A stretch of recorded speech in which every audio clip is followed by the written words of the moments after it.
நான் உன்னை முகத்தை பார்த்து வச்சிட்டேன், நீ வாடா பாத்துக்கலாங்கிற அளவுக்கு பேசுறாங்க அப்படின்னா காவலருக்கே இந்த நிலைமை அப்படின்னா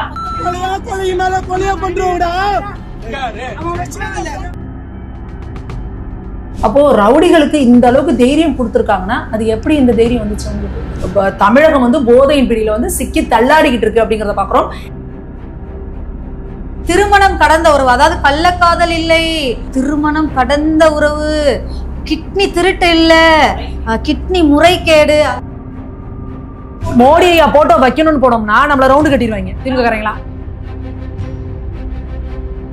அவங்க வீட்டுல அதே டாய்லெட்குள்ள வச்ச அரிசிய சிஎம் வீட்டுல பொங்கி சாப்பிடுவாங்களா? உதயநிதி ஸ்டாலினுக்கு ஒருவேளை பசினா என்னன்னு தெரியுமா?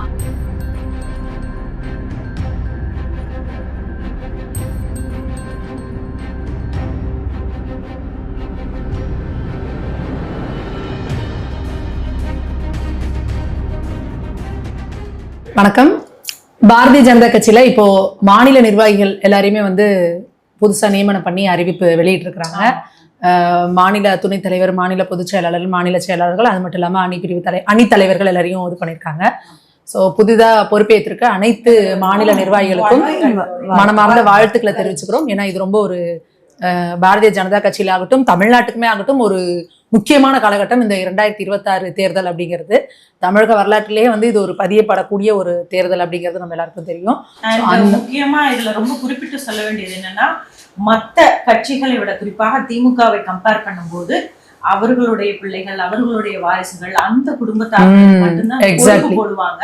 பிஜேபியில மட்டும்தான் கடைக்கோடியில் இருக்க தொண்டன் கூட பொறுப்பு போட்டிருக்கிறாங்க அப்படின்னு. அது அடுத்தடுத்து அவங்கவுங்க பசங்களுக்கு கருணாநிதி இருக்கும் போது அடுத்து ஸ்டாலின், அதே மாதிரி வீராசாமி இருக்கும் போது அடுத்து அவங்களோட பையன், அதே மாதிரி நேரு இருக்கும் போது அடுத்தது அவங்க பையன், அந்த மாதிரி ஒவ்வொரு தலைவர்களோட வாரிசுகளுக்கு தான் நிரந்தர பதவி. அதே மாதிரி பாத்தீங்க அப்படின்னா சமூக நீதிக்கும் சமத்துவத்துக்கும் பாகுபாடு இல்லாமல் அனைவரும் சமம் என்று சொல்லி வாரிசு அரசியல் இல்லாத ஒரு களத்தை கட்சியை நடத்தக்கூடியது நமது பாரதிய ஜனதா கட்சின்றதுல இந்த நேரத்துல நம்ம எல்லாம் பெருமைப்படுறோம்.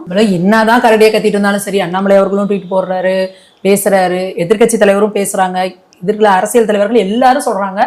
ஆனா முதல்வர் வந்து தொடர்ந்து என்ன சொல்லிட்டு இருக்காரு அப்படின்னா, தமிழகம் அமைதி பூங்காவா இருக்கு, மக்கள்லாம் ரொம்ப ஆனந்தமா இருக்காங்க அப்படின்றதுல அவர் மாற்று கருத்து இல்லாம இருக்காரு. ஆனா தொடர்ந்து நமக்கு வர செய்திகள்லாம் நம்ம ஒன்னொன்னு பாக்குறப்பயும் நமக்கு அவ்வளவு பயமா இருக்கு.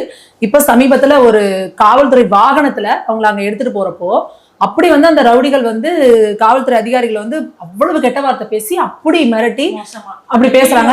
அந்த வீடியோ அப்படிதான், நான் உன்னை முகத்தை பார்த்து வச்சிட்டேன், நீ வாடா பாத்துக்கலாங்கிற அளவுக்கு பேசுறாங்க. அப்படின்னா காவலருக்கே இந்த நிலைமை அப்படின்னா பொதுமக்கள் நம்மளோட நிலைமை, சாமானியர்களோட நிலைமை என்ன ஆகுது? பெண்கள் எப்படி, குழந்தைகள் எப்படி வெளியே போறது? அப்போ ரவுடிகளுக்கு இந்த அளவுக்கு தைரியம் கொடுத்துருக்காங்கன்னா அது எப்படி இந்த தைரியம் வந்துச்சு உங்களுக்கு? அப்போ என்ன, காவல்துறை வந்து கைகள் கட்டப்பட்டிருக்கு, சட்டம் ஒழுங்கு சீர்குலைஞ்சு கிடக்கு. இப்ப காவல்துறைக்கு அவங்க கொடுத்த இன்ஸ்ட்ரக்ஷனே இந்த அவர்கள் ஆட்சிக்கு, திமுக திராவிட மாடல் ஆட்சிக்கு பிறகு காவல்துறைக்கு கொடுத்த இன்ஸ்ட்ரக்ஷனே வந்து கண்டுகொள்ள கூடாதுன்னு தானே.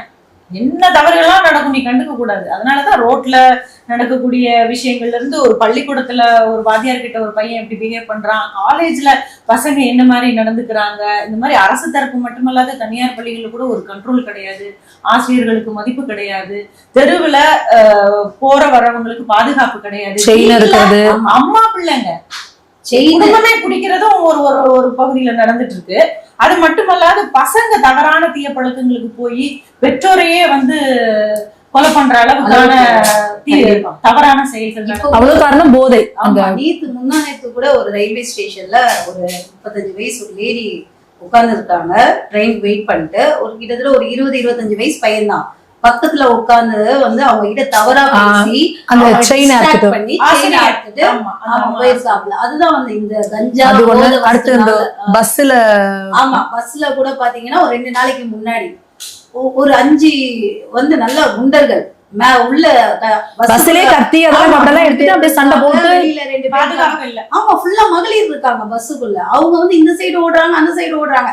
ஒரு விஷயம் சொல்றேன், ஒரு ஆயுதம் வச்சிருக்காங்க, தாக்கும் போது மகளிர் மேலதான் எந்த தெரியாம நம்ம சின்ன பிள்ளையா இருக்கும் போது திருடர்களா இருக்கட்டும், ஒரு குடிகாரனா இருக்கட்டும், ஒரு ரொம்ப குறிப்பிட்ட பகுதிகளையும் ஒரு சாயங்கால ஒரு இருட்டான இடத்துலதான் அந்த தவறுகள் நடக்கும். நம்ம எல்லாம் பயப்படுவோம், இருட்டை பார்த்து பயப்படுவோம். இன்னைக்கு வெளிச்சமான பகல்லையே பொதுமக்கள் நடமாடக்கூடிய இடத்துல ரொம்ப ஈஸியா காரணம் நான் சொல்லட்டா, அப்பா ஒரு வருஷமா இருண்ட ஆட்சி நடக்குது, அப்புறம் எப்படி வெளிச்சம் இருக்கும் தமிழ்நாட்டுல? அதாவது விடியல்னு சொன்னாங்க. அது யாருக்கு விடிஞ்சிருக்கு அப்படின்னு பார்த்தா, தாலி இருக்கிறவனுக்கு, ரவுடி பயல்களுக்கு, கள்ளச்சாராயம் காய்ச்சறவனுக்கு, கஞ்சா கடத்துறவனுக்கு, இவனுங்களுக்கு எல்லாம் விடிஞ்சிருக்கு. இதை பத்திதான் முன்னாடி ஒரு மீட்டிங்ல கூட சொல்லியிருக்காங்க. கஞ்சா அப்படின்ற ஒரு வார்த்தையில நாம ரொம்ப ஈஸியா சொல்லுவோம். டிஃப்ரெண்ட் ஃபார்ம்ல போதை வஸ்துக்கள் வந்து ஈஸியா இன்னைக்கு எல்லாருக்குமே கிடைக்கிற மாதிரியான ஒரு புழக்கத்தை கொடுத்திருக்கு. அக்கா இது இன்னும் இங்க பாத்தீங்கன்னா இந்த போதைப் பொருள்னால ரொம்ப பாதிக்கப்படுறது இளம் தலைமுறையினர். நீங்க பாருங்கன்னா ஒரு கொலை பண்ணா பாத்தீங்கன்னா அவன் பாத்தீங்கன்னா 25 வயசுல 30 வயசு, நீங்க அந்த டேட்டாஸ் எடுத்து பாத்தீங்கன்னா தெரியும். எல்லாம் வந்து இன்னைக்கு கற்பழிப்பு எல்லாமே அதுல 75% வந்து யங்ஸ்டர்ஸ். அவங்களோட எதிர்காலமே வந்து சின்ன பின்னமாயி போய் கிடக்கு. இதுக்கு இந்த ஆட்சியில வந்து ஒண்ணுமே எடுத்த பாடு இல்ல. எந்த காலத்திலும் இல்லாத அளவுக்கு இந்த 2021 இருந்து இந்த 4.5 ஆண்டு காலத்துல வந்து தமிழகம் வந்து போதையின் பிடியில வந்து சிக்கி தள்ளாடிக்கிட்டு இருக்கு அப்படிங்கறத பாக்குறோம். இதுல பெரிய அளவுல பாதிக்கப்படுறது வந்து இளைஞர்கள், பெண்கள். ஏன்னா இந்த பாலியல் தொல்லைகள், சீண்டல்கள் சொல்லிட்டு கேசஸ் வர்றது எல்லாத்துலயும் பார்த்தோம்னா இந்த அபியூஸ் பண்ணவங்க யாருன்னு பாத்தீங்கன்னா போதை. அந்த 80 வயசு பாட்டிக்கு டார்ச்சர் பண்ண அந்த 18 வயசு பையனை பாத்தீங்கன்னா அவன் தலைகால் புரியாம அவன் கஞ்சா அடிச்சுட்டு என்ன பண்றான்னு தெரியாம பண்ணிட்டு இருக்கான். பெண்கள் பாருங்க எவ்வளவு பேர் வந்து கண்ட்ரோல் இல்லாம பெண் பிள்ளைகளும் இந்த தீய பழக்கத்துக்கு ஆளாகி இருக்கக்கூடிய ஒரு கொடுமை நார்மலைஸ் பண்றாங்கல்ல. அதாவது பாரதியார் என்ன சொன்னாங்க அப்படின்னு சொன்னா, ஆணுக்கு பெண் நிகர் இல்லை என்பது வந்து சமூகத்தில், சமுதாயத்தில் மக்கள் பணி செய்வதற்கு ஒரு ஆணும் பெண்ணும் நிகராக நின்று மக்கள் பணி செய்ய வேண்டும் என்று பாரதியார் சொன்னார். ஆனால் இந்த பெரியார் சித்தாந்தத்தில் வந்தவர்கள் என்ன செய்தார்கள்? ஆணுக்கு பெண் நிகராக மது அருந்துவது, ஆணுக்கு பெண் நிகராக கஞ்சா அடிப்பது, ஆணுக்கு பெண் நிகராக கொலை அந்த வழக்குகளில் ஈடுபடுவது, திருமணம் கடந்த உறவு, அதாவது கள்ளக்காதல் இல்லை, திருமணம் கடந்த உறவு, கிட்னி திருட்டு இல்ல, கிட்னி முறைகேடு, அந்த வார்த்தைகள், அந்த தமிழோட வார்த்தைகள் எப்படி அது மாத்திரம் இல்லாம திருடர்கள் அப்படி சொல்லக்கூடாது, பொருள் அடுத்தவங்களோட பொருளுக்கு அந்த மாதிரி இப்போ குடிகாரன், அதுதான் குடிகாரன் சொல்லக்கூடாது, மது பிரியர், அந்த மாதிரி இவங்களோட அந்த வார்த்தை ஜாலங்கள் இந்த இப்ப கூட இன்னைக்கு ஏதோ ஒரு வார்த்தை ட்ரெண்டிங்ல போயிட்டு இருக்கு. அந்த மாதிரி இந்த வார்த்தைகளை ஜாலம் பண்ணி அந்த ஒரு, அதாவது இப்ப நம்ம கட்சியில யாரோ இப்ப ஒருத்தர் இது ஒரு தப்பு பண்ணாங்கன்னா ஒரு சின்ன கேஸ்னா நம்ம அந்த கட்சியில இருந்து கூட அவங்க அடிப்படை உறுப்பினர்ல இருந்து நீக்கி இருக்கிறோம். ஆனா கிட்னி திருடினவனை கூட அது ஒரு எம்எல்ஏவோட ஆஸ்பத்திரியில தான் அந்த கிட்னி அறுவை சிகிச்சை நடந்திருக்குன்றாங்க. இது வரைக்கும் அந்த எம்எல்ஏ தகுதி நீக்கம் பண்ணல, அந்த எம்எல்ஏவை இன்ன வரைக்கும் கட்சியில இருந்து நீக்கல. அதனால திராவிட முன்னேற்ற கழகம் என்பது திருட்டு முன்னேற்ற கழகம். கிட்னி திருட்டு, மணல் திருட்டு, மக்கள் மத்தியில உருட்டு, பெரட்டு, பொய், ஃப்ராடு, பித்தலாட்டம் இதில் செய்வதில் இந்த திராவிட மாடல் அரசு அப்பாவின் விடியல் ஆட்சி விடியாமல் போச்சு. அதாவது இல்ல நபர்கள் தான் திமுகவின் சொத்து. நீங்க தப்பு செஞ்சவங்க திமுக வந்து தூக்கணும்னு பாத்தீங்கன்னா அந்த திருட்டு அப்படின்னு சொன்னோம்னா நமக்கு ஒரு இது வந்திருக்கு. அண்ணாமலை அவர்கள் வந்து ஒரு போஸ்ட் போட்டிருக்காங்க. பெரம்பலூர்ல அந்த ஒரு குளத்தூர் அப்படிங்கிற கிராமத்துல கோவில்ல இருந்து உண்டியலவே அலேக்கா தூக்கிட்டு போய் வண்டியில வச்சு ஏத்துறாரு திமுக இருக்கிற துணைவேந்தன் அப்படின்றவர். அது அண்ணாமலை அவர்கள் என்ன பதிவு போட்டிருக்கிறாரு அப்படின்னா, அந்த உண்டியல் வந்து HRNCயால வைக்கப்படல, அவரே வச்ச உண்டியல்ங்கிறாங்க. அபிஷியல்ஸ் வந்து அந்த உண்டியலை சீல் பண்ணியிருக்காங்க. ஏன் நீங்க அந்த உண்டியலை, இதுக்கு முன்னாடியே கம்ப்ளைண்ட் ஆயிருக்கு, உண்டியல இருக்க காசை நீங்க எப்படி எடுத்துட்டு போலாம்னு சீல் வச்சிருக்காங்க. நீ உண்டியலுக்கு தானே சீல் வைப்பா, நான் உண்டியலே தூக்குறேன்னு சொல்லி உண்டியலே அலேக்கா தூக்கி வண்டியில ஏத்திட்டு போறாங்க. வீடியோவோட வந்திருக்கு. ஆனா இதுக்கு எந்த நடவடிக்கை எடுக்க மாட்டாங்க. இதே ஒரு சர்ச்சில் எதுனா பிரச்சனையா நம்ம தான் போய் முன்னணிப்போம். இதே ஒரு மசூதியில ஒரு பிரச்சனையா டிஎம்கே தான். எப்பவுமே வந்து அவங்க வந்து சிறுபான்மையினருக்கு சேவை செய்யறதுக்கு என்ன பண்ணுவாங்க. இப்போ உண்டியல் சொன்னாங்க. உண்டியல் சொல்லும் போது இதே கனிமொழி அக்கா என்ன சொன்னாங்க, உண்டியலுக்கு காவலுக்கு ஆள் போட்டிருக்கிறாங்க, திருப்பதி கோயிலுக்கு நான் போனேன், கடவுள் இருக்காருன்னு சொல்றாங்க, அப்ப கடவுள் உண்டியலுக்கே போட்டாங்கன்னு. இந்த மாதிரி திராவிடக்காரன் போய் திருடிடக்கூடாதுன்னு அங்க உண்டியலுக்கு பாதுகாப்பு போட்டிருக்காங்க. அது இன்னைக்கு நிஜமா போச்சு இல்ல, நம்ம ஊர்ல உண்டியலை தூக்கி வண்டியில ஏத்திட்டு போறோம். அதாவது உண்டியல் திருட்டுன்னு சொல்லக்கூடாது, உண்டியல் பிரியர்னு சொல்லணும், புரியுதா? அதுக்கு நாளைக்கு மாசம் ஒரு பிரஸ் மீட் வைப்பாரு. உண்டியல் திருட்டுன்னு சொல்லாதீங்க, அவர் உண்டியல் பிரியருங்க, அவரே பிரியமா கொண்டு வந்து ஒரு உண்டியலை வச்சு ரொம்ப நாள் அவரே தூக்கிட்டு போறாருங்க. குறிப்பா பள்ளி கல்வித்துறை, நமக்கு குழந்தைகளோட எதிர்காலம், தமிழ்நாட்டோட எதிர்காலம் இந்த பள்ளி கல்வித்துறை. நம்ம பள்ளி கல்வித்துறை பத்தி சொல்லிக்கிட்டே இருக்கிறோம். பாருங்க, மரத்தடியில உட்காந்து படிக்கிறாங்க, கட்டடம் இடிஞ்சு ஒழுகுது, மாடியில பாவம் வெயில்ல உட்காந்து படிக்கிறாங்க, டாய்லெட் கழுவ விடுறீங்க, இந்த அநியாயம் எல்லாம் பண்றீங்கன்னு சொல்லிட்டு இருக்கோம். இப்போ ஒரு இன்சிடென்ட் நடந்திருக்கு துவாக்குடியில ஒரு மாணவன் வந்து 12ஆம் வகுப்பு மாணவன் வந்து தற்கொலை பண்ணியிருக்கிறாரு. அது அந்த அரசு பள்ளி, அது இவர் மு.க. ஸ்டாலின் அவர்கள் திறந்து வச்ச பள்ளி. இப்போ போன மாசம் தான் ஜூன் மாசம் ஒரு மாணவி தற்கொலை பண்ணியிருக்காங்க. நீங்க முறையான நடவடிக்கை ஏன் அவங்க என்ன பிரஷருங்க அவங்களுக்கு எதனாலன்னு சொல்லி அவங்களுக்கு கவுன்சிலிங் கொடுத்தீங்களா, அதுக்கு ஆக்ஷன் எடுத்திருந்தீங்கன்னா இந்த குழந்தையோட உயிர் போயிருக்காதுல்ல. அதுவும் பாருங்க, ஒரு தனியார் பள்ளின்னா வேற மாதிரி ஒரு ஆங்கிள். இல்ல, அனிதான்ற ஒரு பெண் இறந்ததுக்கு எப்படி நீங்க தமிழ்நாட்டுல இருக்க அத்தனை பேரையும் நீங்க தனியார் பள்ளி, அந்த குழந்தைய பிரெயின் வாஷ் பண்ணது நீங்க. அந்த குழந்தை 12th அவ்வளவு மார்க் எடுத்த குழந்தையால நீட்டுக்கு ப்ரிப்பேர் பண்ணிருக்க முடியாதா? நீட்டு வரும் வராது, நீ வா, நீ சுப்ரீம் கோர்ட்டுக்கு போலாம், அதை பண்ணலாம் இதை பண்ணலாம். அந்த குழந்தைய போட்டு நீங்க உங்களோட சுயலாபத்துக்காக, அந்த அரசியல் சுயலாபத்துக்காக அந்த குழந்தைய அலக்கழிச்சு அதோட பிரஷர் தாங்க முடியாம அந்த குழந்தை அப்படி ஒரு முடிவு எடுத்துச்சு. அதுக்கு முழு பொறுப்பை திமுக தான் எடுத்துக்கணும். இன்னைக்கு அனிதா வச்சு அரசியல் பண்ணிட்டு இருக்காங்க. இவங்க அரசியலே பின அரசியல் தானே, பின அரசியல் தான் பண்ணுவாங்க. அப்போ இன்னைக்கு இந்த உயிர் துவாக்குடியில போயிருக்குல்ல 2 உயிர், அப்ப நீங்க இதுக்கெல்லாம் உட்காந்து ஒப்பாரி வைக்க முடியாது. அதுல சிறப்பு என்னன்னா, அன்பில் மகேஷ் கல்வித்துறை அமைச்சர், அவருடைய பகுதி தானே அது, அவரோட மாவட்டம். பண்ணுவாரு, நம்ம அப்பா போவாரு ஸ்கூல்ல காலையில உட்காந்து பசங்களோட உட்காந்து காலை உணவு திட்டம், அதுதான் நாடகம். அதான் சொல்ற, நாடகம் வந்து நடத்த மட்டும்தான் அவருக்கு தெரியும். ஆனா அந்த குழந்தை அந்த காலை உணவு திட்டத்தையும் சாப்பிட மாட்டாரு, போட்டோ ஷூட் எடுக்கிற வரைக்கும் கையை வச்சுக்கிட்டே இருப்பாரு. கேமரா ஆஃப் பண்ணோட அப்படியே அந்த தட்டிலேயே கையை கழுவிட்டு எந்திரிச்சிருவாரு. லேப்டாப் கொடுத்துருக்க வேண்டியதானே? இல்ல, இதுக்கு சைக்கிள் நிறுத்தி வச்சிருக்காங்க. லேப்டாப் ரவ கஞ்சியை ஊத்துறதுக்கு பசங்களுக்கு சில மாநிலங்கள் எல்லாம் பாத்தீங்கன்னா சத்தான உணவு கொடுப்பாங்க. ஒரு டம்ளர் கேழ்வரகு கஞ்சி போதும். கண்டிப்பா அந்த காலை உணவு கேழ்வரகு கஞ்சியோட ஸ்டார்ட் பண்ணலாம். நாமெல்லாம் சின்ன பிள்ளையா இருக்கும்போது அந்த ரேஷன் அரிசியை சாப்பிடவே முடியாது.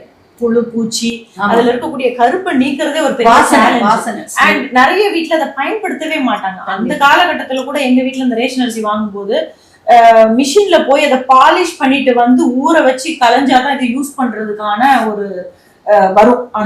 அந்த மெத்தட் எல்லாம் நம்ம ஃபாலோ பண்ணணும். ஆனா இன்னைக்கு நம்ம முடிய வந்த பிறகு அந்த ரேஷன் அரிசிகள் தரம் எந்த அளவுக்கு இலவசமா கொடுக்குறாரு, அதுவும் இலவசமா கொடுக்குறாரு. ஆனா இங்க உள்ள மக்கள் என்ன, கொரோனா காலத்துல இருந்து இப்ப வரைக்கும் மக்களுக்கு இந்த ரேஷன் பொருட்கள் மோதியா கொடுக்குறாருன்றது தெரியல. அப்பா போட்டோல மாட்டி வச்சிருக்காங்க, அவர் புள்ள படத்தோட சேர்த்து மாட்டி வச்சிருக்காங்க ரேஷன் கடையில. மோடி போட்டோ வைக்கணும்னு போனோம்னா நம்மள ரவுண்டு கட்டிடுவாங்க. திமுகங்களா எதுக்கு ரேஷன் கடையில மோடி போட்டோ வைக்கிறீங்க? மோடி எதுவுமே பண்ணல, வைக்கிறீங்க. அததான் வந்து மக்கள் எல்லாரும் என்ன சொன்னாங்க, அப்ப டாஸ்மாக்கும் அங்க கொண்டு உங்க போட்டோ வைக்கிறேன்னா அதனாலதான் மகளிர் எல்லாம் வந்து டாஸ்மாக்ல போய் ஸ்டாலின் போட்டோ வச்சாங்க.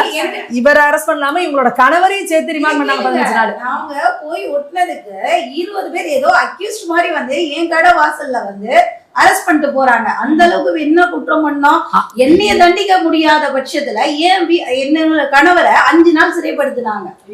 அது மட்டும் இல்லாம அடுத்த 1 வாரம் 10 நாளைக்கு பாத்தீங்கன்னா எல்லா டாஸ்மாகுக்கும் காவல். பெண்களுக்கு பாதுகாப்பு கொடுக்க துப்பு இல்ல, குழந்தைகளுக்கு பாதுகாப்பு கொடுக்க துப்பு இல்ல, தாலி எடுத்துட்டு போறாங்க, சட்டம் ஒழுங்கு சீர்கட்டு கிடக்கு.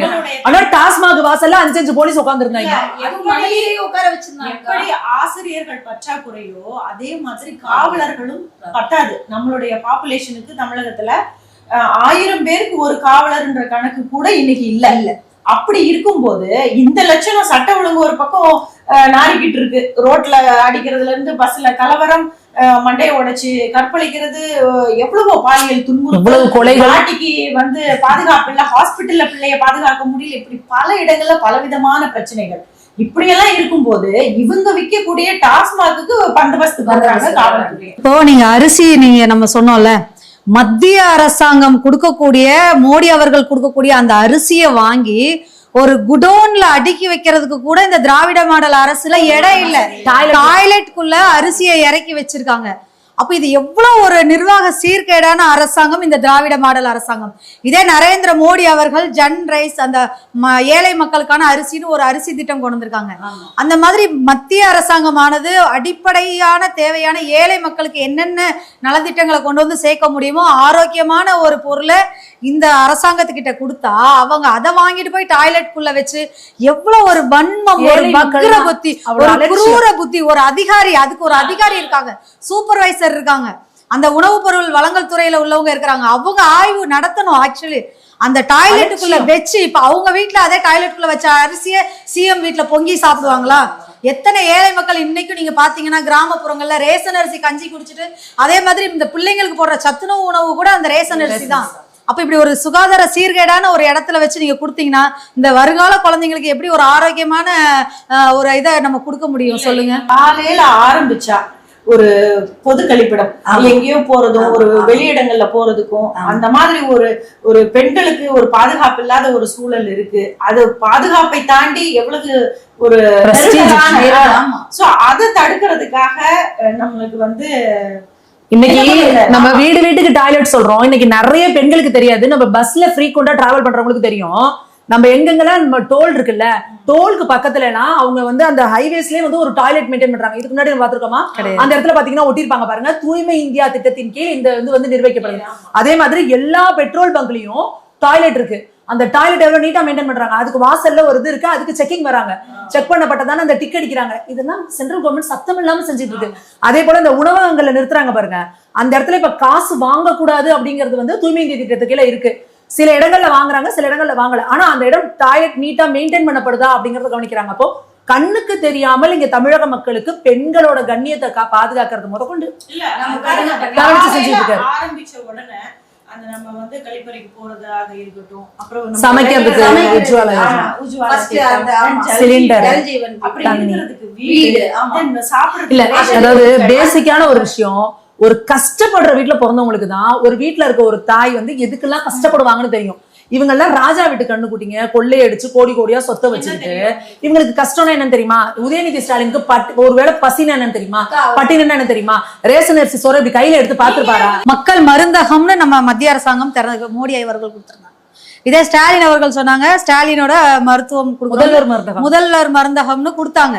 அதுவும் பாத்தீங்கன்னா நம்ம மத்திய அரசாங்கத்தோட திட்டத்தை மக்கள் மருந்தகத்தை முதல்வர் மருந்தகமா மாத்தினாங்க. சரி, அதோட விட்டாங்களா அப்படின்னு சொல்லி பார்த்தா அதுவும் கிடையாது.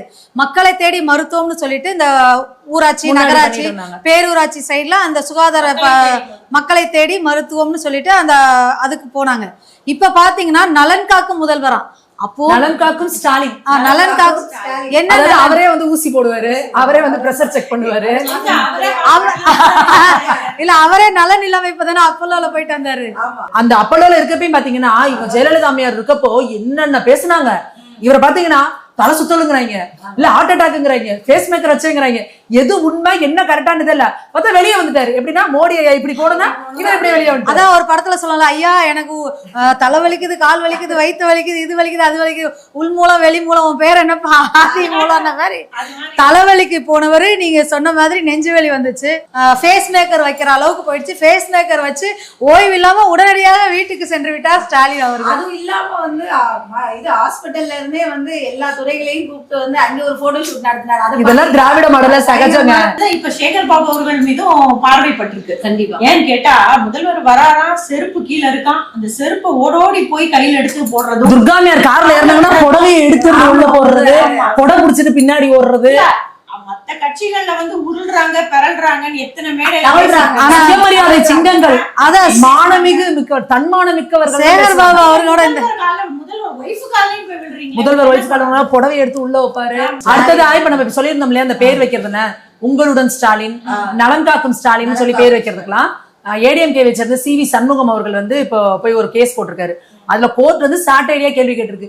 நீங்க மக்கள் பணத்தை எடுத்து ஒரு மக்கள் திட்டத்தை அனௌன்ஸ் பண்ணா அது மக்கள் திட்டமா இல்ல உங்களோட அரசு விளம்பரமா? எல்லாத்துலயும் உங்க பேரை வச்சுக்கிட்டு நீங்க என்ன பண்றீங்க? ஏன்னா இப்ப இந்த 6 மாசத்துல எலெக்ஷன் வரப்போகுது. எல்லாத்துக்கும் எல்லாத்துலயும் ஸ்டாலின், ஏன்னா முதல்வர்னு வைக்கலாம். முதல்வர்னா யார் முதல்வரா வந்தாலும் முதல்வர் தான். இவர் எல்லாத்துலயும் ஸ்டாலின் ஸ்டாலின் இவர் பேரை வச்சுக்கிட்டு நம்ம காசை எடுத்துக்கிட்டே இவருக்கு விளம்பரம் பண்ணிட்டு இருக்காரு கட்சிக்கு அப்படின்னு சொல்லிட்டு அதுக்கு ஒரு இடைக்கால தடை மாதிரி வழங்கியிருந்தாங்க. திரும்ப அதுக்கு அனுமதிச்சுட்டாங்கன்ற மாதிரி சொல்றாங்க. எப்படி இருந்தாலும் நம்ம திரும்ப திரும்ப சொல்றதா இவங்க பேரு தான் வைப்பாங்க. அதுல உள்ள ஒண்ணுமே இருக்காது. கலர் கலரா பேரை மாத்தி மாத்தி முன்னாடி வந்து வீடு தேடி மக்களை தேடி மருத்துவம் இருந்ததை இப்ப வந்து நலம் காக்கும் ஸ்டாலின்றாங்க. இதுக்கு முன்னாடி வந்து என்னது கிராமங்கள் தோறும் ஸ்டாலின் வந்தாரா, ஒரு பெரிய பெட்டியை போட்டு கூட்டினாரு, அங்க வந்தாரு, அந்த பேரை வச்சாரு. அதே திருப்பி இப்ப கொண்டு வந்துட்டாரு உங்களுடன் ஸ்டாலின். இப்ப திருப்பி பேர் மாத்தி 4.5 வருஷமா எதுவுமே நடக்கலன்னு அர்த்தம். 4.5 வருஷமா எதுவுமே நடக்காம இப்ப ஜஸ்ட் பேரை மட்டும் மாத்தி வச்சிருக்காங்க. அதே திட்டத்து பேர்ல மக்களை போய் பார்த்தா மக்கள் அடிச்சு கேள்வி கேட்பாங்க. அதுதான் மக்களை அப்படியே வந்து மைண்ட் டைவர்ட் பண்ணிக்கிட்டே இருக்கணும். அப்பதானே ஓட்டு கிடைக்கும். எலெக்ஷன் கிட்ட நெருங்குறதுனால இருக்கிறதையே திரும்ப திரும்ப மாத்தி மாத்தி சொல்ல என்ன கேட்கவா போறா நம்ம கிட்ட அப்படிங்கறது அவரும். இந்த கேம்ப் வந்து உங்களுடன் ஸ்டாலின் சொல்லிட்டு ஒவ்வொரு ஏரியாலையும் போடுறாங்க. ஒரு நாள் கேம்ப். அதிகாரிகள் வந்து மக்களோட நேர தொடர்பு இருக்குன்னு சொல்லிட்டு அதுலயே ஒரு நாள்ல சாதிக்க முடியாத ஒரு விஷயம் இந்த மாதிரி மருத்துவ கேம்ப்ல என்ன பண்ணணும்? குறைந்தபட்சம் ஒரு குளுக்கோமீட்டர் வச்சு சுகர் பேராசிட்டமால் மாத்திரை மருத்துவம்னு சொன்ன உடனே தான் இப்ப ஒரு விளையாட்டு வீராங்கனை ஒரு குழந்தைக்கு வந்து காலை எடுத்தாங்க தெரியுமா? அந்த குழந்தை வந்து இறந்துருச்சு. இப்ப பாத்தீங்கன்னா கண் ஆபரேஷன் பண்ணி ஒரு அம்மாவுக்கு 2 கண்ணு போயிடுச்சு. அப்போ நீங்க மக்களை தேடி மருத்துவம் கொடுங்க, நலன் காக்கும் ஸ்டாலினா போங்க, என்ன வேணா போங்க.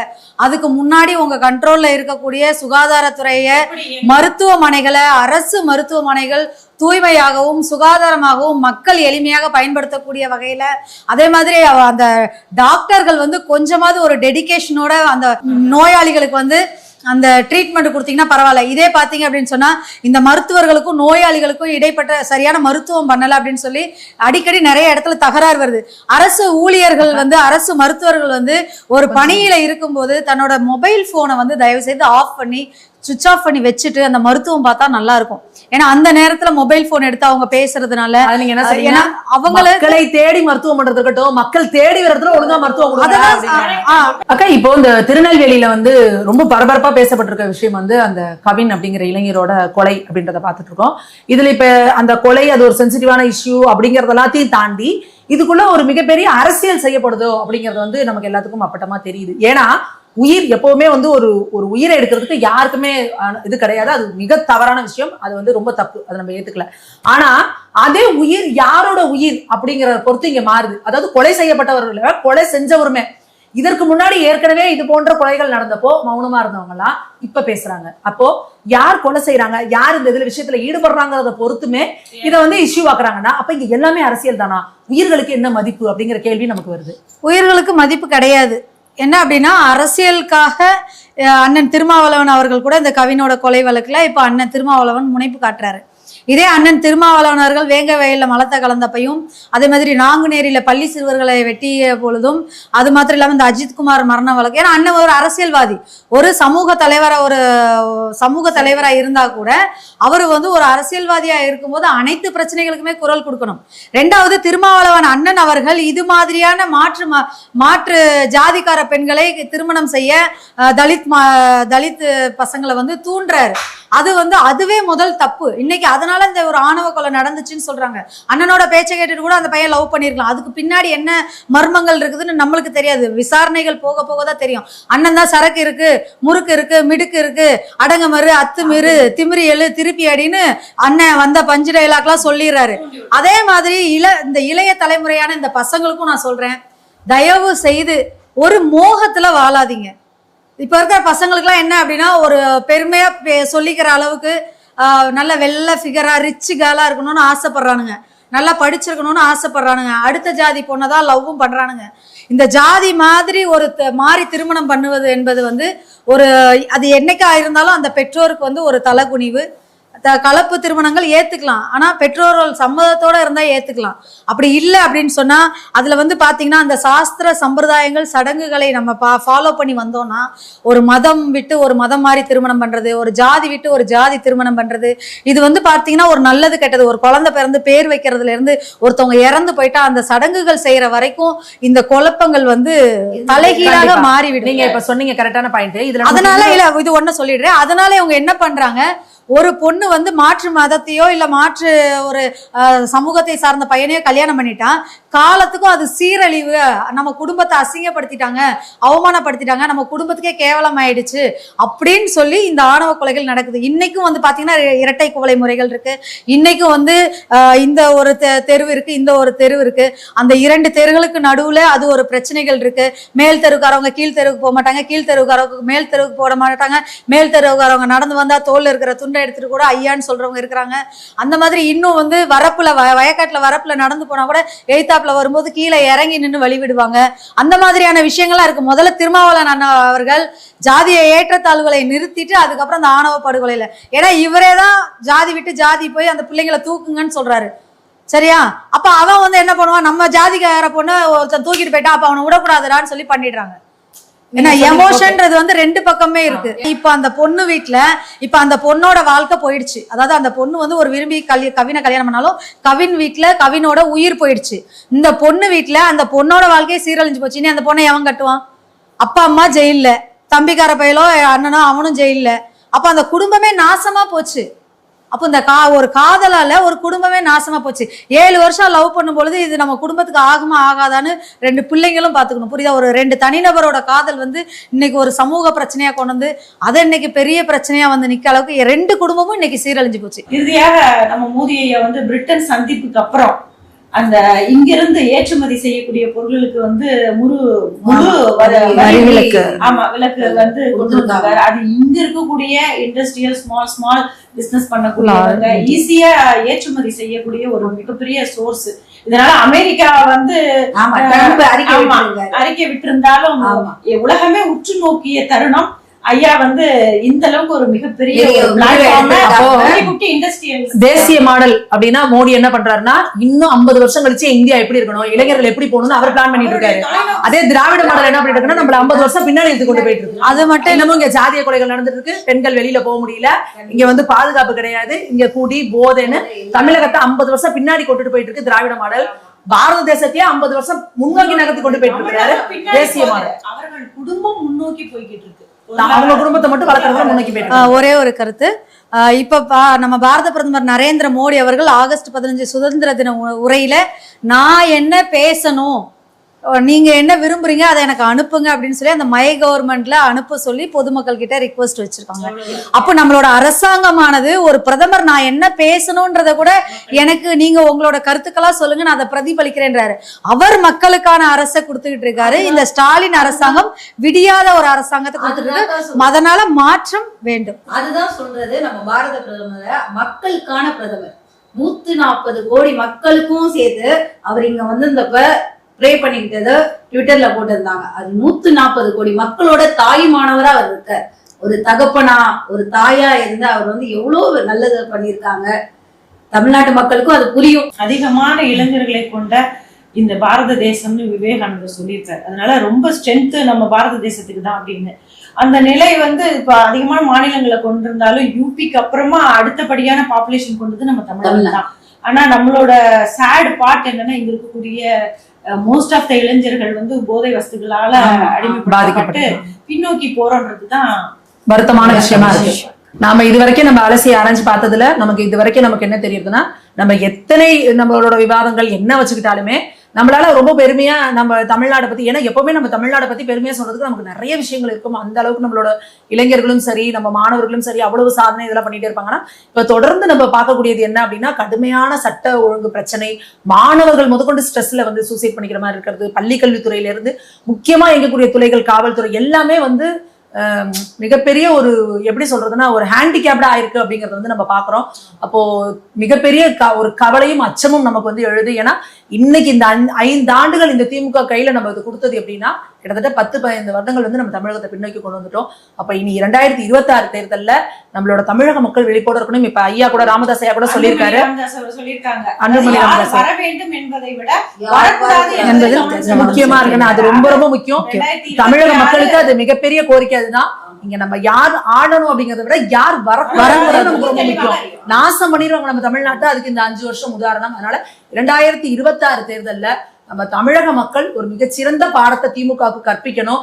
திமுகவுக்கு மட்டும் இல்ல, இனி எந்த அரசியல் கட்சி வந்தாலும் சரி, இந்த மாதிரி கேவலமான ஆட்சி நடத்தினா மக்கள் இந்த மாதிரி தூக்கி குப்பையில எறிகிற மாதிரி எரிஞ்சிருவாங்கன்றது ஒரு உதாரணமான ஒரு பாடமா இந்த 2026 எலெக்ஷன் இருக்கணும்.